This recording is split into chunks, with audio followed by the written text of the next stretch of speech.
pertama-tama kalian semua harus belajar bagaimana jadi badai. Dan kalau kita ingin belajar untuk menjadi badai, salah satu sumber inspirasi kita untuk belajar menjadi badai adalah Bung Karno. Kita perlu menghadirkan kembali sejarah Bung Karno di dalam benak kita semuanya. Dan yang kedua, saudara-saudara sekalian, sebuah pekerjaan besar di dalam sejarah itu membutuhkan waktu yang panjang. Tidak ada pekerjaan besar yang bisa kita selesaikan dalam satu hari, dalam satu minggu, dalam satu bulan, dalam satu tahun, dalam 10 tahun. Tidak ada. Pekerjaan-pekerjaan besar itu membutuhkan waktu yang lama. Anda tahu kenapa agama itu selalu menjadi fenomena dalam sejarah umat manusia? Tidak ada satu ajaran yang menyebar sekuat tersebarnya ajaran agama itu di dunia ini. Karena itu adalah pekerjaan ribuan tahun yang dilakukan oleh serial nabi-nabi dan rasul. Sejak Nabi Adam dan ditutup kemudian dengan Nabi Muhammad. Tahukah Anda berapa jumlah nabi semuanya? Dalam satu riwayat paling sedikit 125.000 orang. Dalam riwayat yang lainnya sekitar 350.000 orang. Kerja besar itu membutuhkan waktu yang panjang. Jadi kalau Anda punya gelora, Anda punya api di dalam diri, Anda punya badai di dalam diri, maka yang kita perlukan selanjutnya itu adalah tangan dingin. Karena kita akan bekerja dalam waktu yang panjang, non-stop. Dan waktu kita bekerja dalam waktu yang panjang itu, seringkali pekerjaan itu tidak disertai dengan sorotan media. Tidak disertai dengan tepuk tangan. Tapi justru disertai dengan kritik demi kritik, cacian, makian, dan seterusnya. Apa yang kita perlukan dalam situasi seperti itu? Kita perlu tangan dingin. Pahlawan itu di dalam sejarah bukanlah orang-orang yang sangat hebat, bukan. Para pahlawan di dalam sejarah itu adalah orang-orang biasa yang melakukan pekerjaan-pekerjaan besar dalam waktu yang panjang, dalam sunyi dan senyap.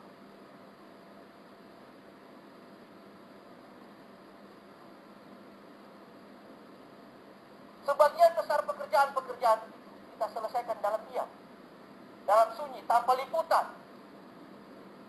Dan hanya orang-orang yang punya tekad kuat yang bisa bersabar untuk melakukan pekerjaan-pekerjaan itu secara terus-menerus dalam diam.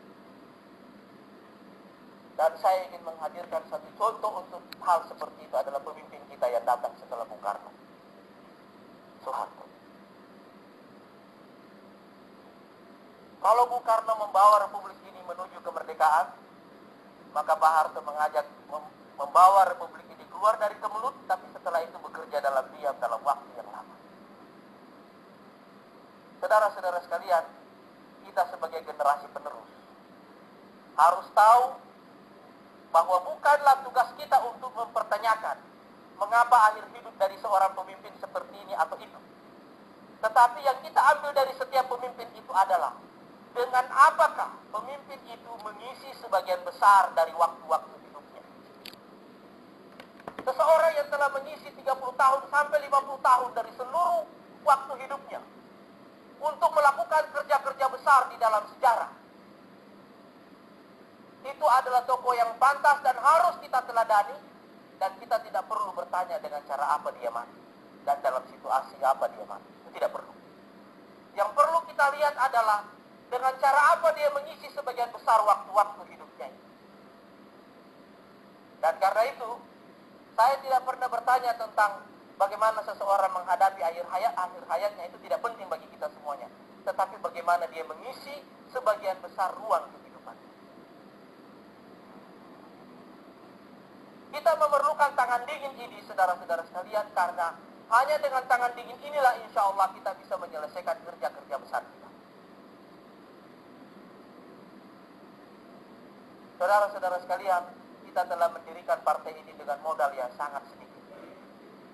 Saya ingat tahun 98, kader kita jumlahnya hanya sekitar 33.000 orang.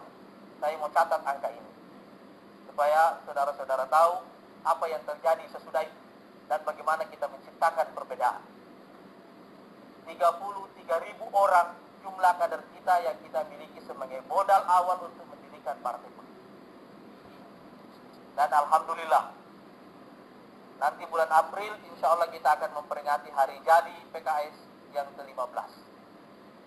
Dalam waktu-waktu ini kita telah mencatat pertumbuhan yang konstan. 3 kali kita mengikuti pemilu, 3 kali kita mencatat kemenangan-kemenangan, alhamdulillah. Dan saudara-saudara sekalian, apakah yang membuat itu semua bisa terjadi?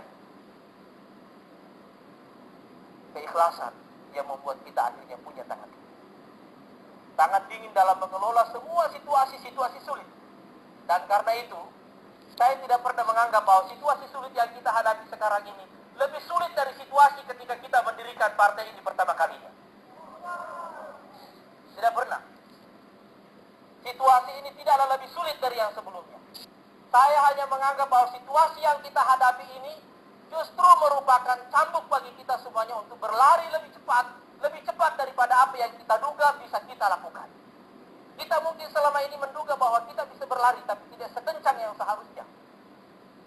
Kita sudah berlari, tapi tidak sekencang yang seharusnya. Tapi saya yakin insya Allah peristiwa ini akan membuat kita berlari lebih kencang dari apa yang kita duga bahwa kita bisa lebih kencang dari itu. Saya mau tanya saudara-saudara semuanya, yakinkah saudara bahwa saudara bisa berlari lebih kencang daripada yang sekarang? Yakin? Yakin? Yakin? Dan pastikan bahwa yang kita pakai untuk tidur hanya sedikit sekali. Karena ciri orang-orang pekerja keras itu seperti yang dikatakan di dalam Quran, tatajafa junubuhum 'anil madaji'. Lambung mereka tidak bersahabat dengan tempat tidur. Jumlah jam tidur kita itu adalah indikator paling penting dari obsesi besar yang ingin kita capai. Kalau kita tidur lebih lama daripada jam kerja kita, itu bukan tanda-tanda kebaikan.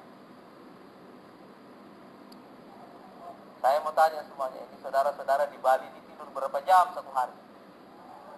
Hah? Berapa jam satu hari tidurnya? Hah? Berapa jam satu hari tidurnya? Hah? 8 jam tidurnya satu hari. Terlalu banyak itu. Terlalu banyak itu 8 jam satu hari. Hah?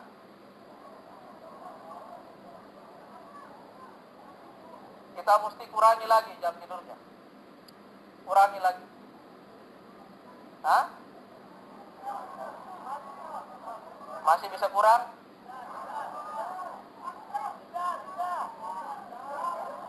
Masih bisa kurang?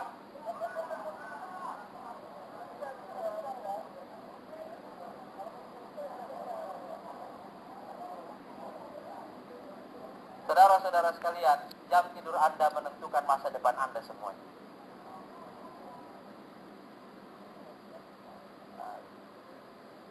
Jadi, kalau kita ingin mengambil inspirasi, coba kita lihat dalam masa 32 tahun Orde Baru dengan plus-minusnya, yang saya catat secara pribadi adalah orang yang bekerja secara konstan terus-menerus seperti itu dalam diam. Terus-menerus. Dan kita perlu menjaga kesinambungan sejarahnya. Tapi kalau kita punya gelora dan kita punya ketekunan, kita punya tangan dingin, kita membutuhkan sesuatu yang lain. Kita juga perlu inovasi yang bisa membuat kerja kecil itu mempunyai impact yang besar, yang bisa membuat waktu yang sedikit mempunyai nilai yang besar, yang bisa membuat modal yang kecil melahirkan hasil yang besar. Dan ada satu contoh yang baik itu, mantan presiden kita yang ketiga, yaitu Pak Habibie. Saya ingin saudara-saudara semuanya mempelajari biografi ketiga orang, Bung Karno, Pak Harto, dan Habibie. Kita mesti tersambung dengan ketiga orang ini. Dan ada satu poin terakhir yang terkait dengan Pak Habibie. Saya bertemu beliau di sebuah mall di Jakarta sebelum film Habibie Ainun itu keluar. Dan saya bilang kepada beliau, kebetulan beliau datang dengan cucunya, saya bilang kepada beliau, Pak, Anda adalah presiden pertama yang saya temui di mall. Saya bilang, beliau mengatakan begini, jawaban inilah yang membuat saya sangat terharu. Beliau mengatakan, saya kan hanya manusia biasa. Saya juga perlu jalan-jalan seperti itu. Orang yang punya inovasi dan punya cinta, itu tidak terbebani dengan jabatan-jabatan besarnya. Karena orientasinya di dalam hidup itu adalah berkarya. Dan itulah yang harus kita pelajari dari beliau. Saya sudah menonton film Habibie Ainun itu. Saya juga menganjurkan Anda semuanya untuk menonton film itu.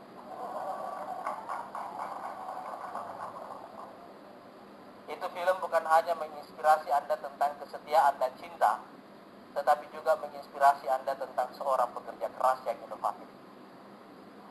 Beliau hanya menjadi presiden sekitar 18 bulan. Tetapi legasinya, karya terbesarnya bukanlah terutama di situ, tetapi pada pembangunan teknologi yang membuat republik ini dikenal di dunia sebagai salah satu negara Islam yang paling modern.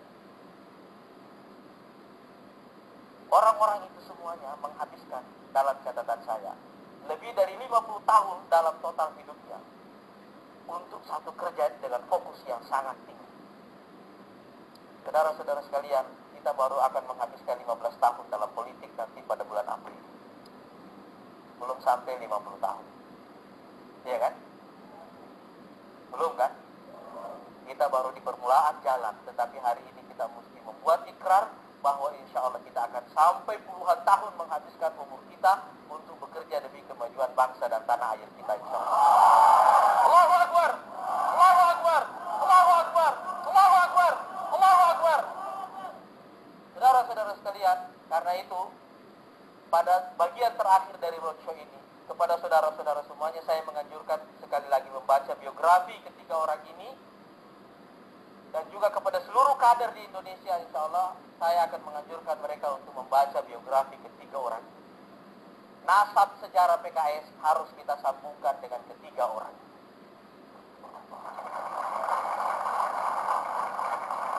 Karena itu pada kesempatan ini saya ingin mengundang Ketua DPW.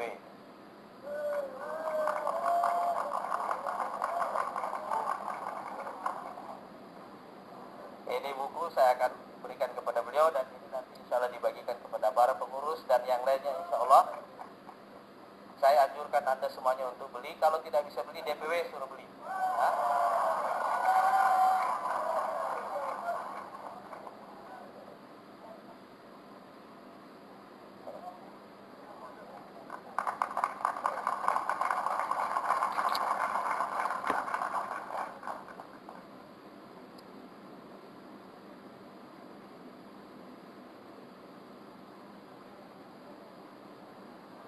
Saudara-saudara sekalian, dengan demikian saya telah menghadirkan sebuah silsilah sejarah yang sangat panjang sejak 5.000 tahun yang lalu.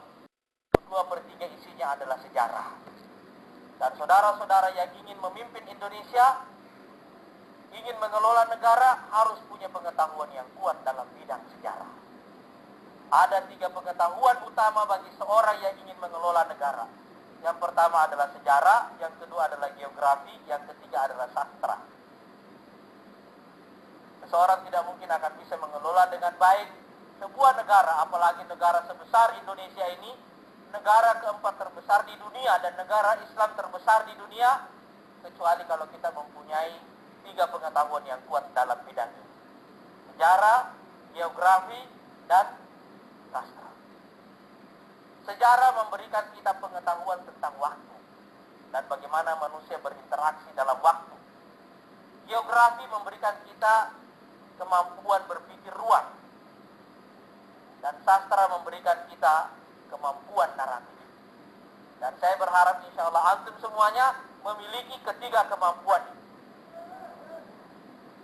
Karena saudara-saudara sekalian, pemilu keempat ini adalah taruhan besar bagi PKS tentang mampukah kita memimpin republik ini atau tidak.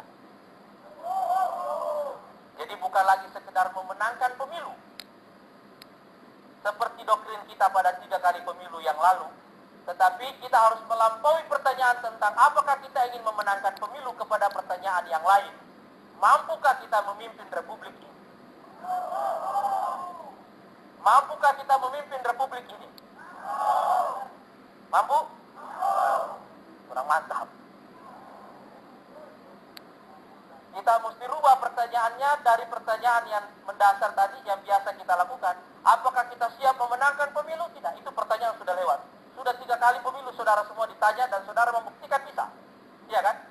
Sekarang kita buat pertanyaan yang lain.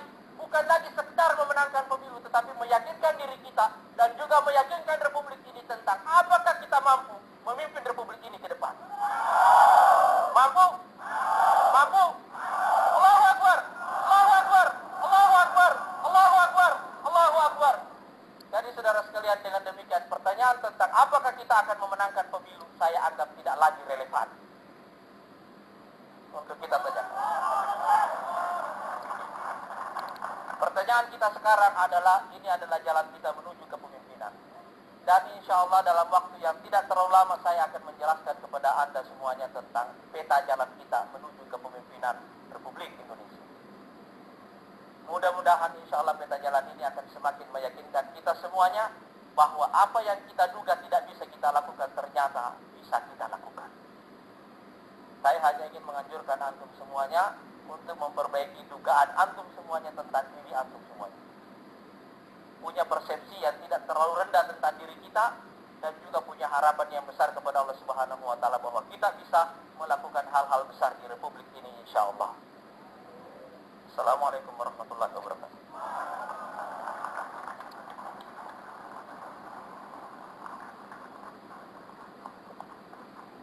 Kita kibarkan kembali bendera kita.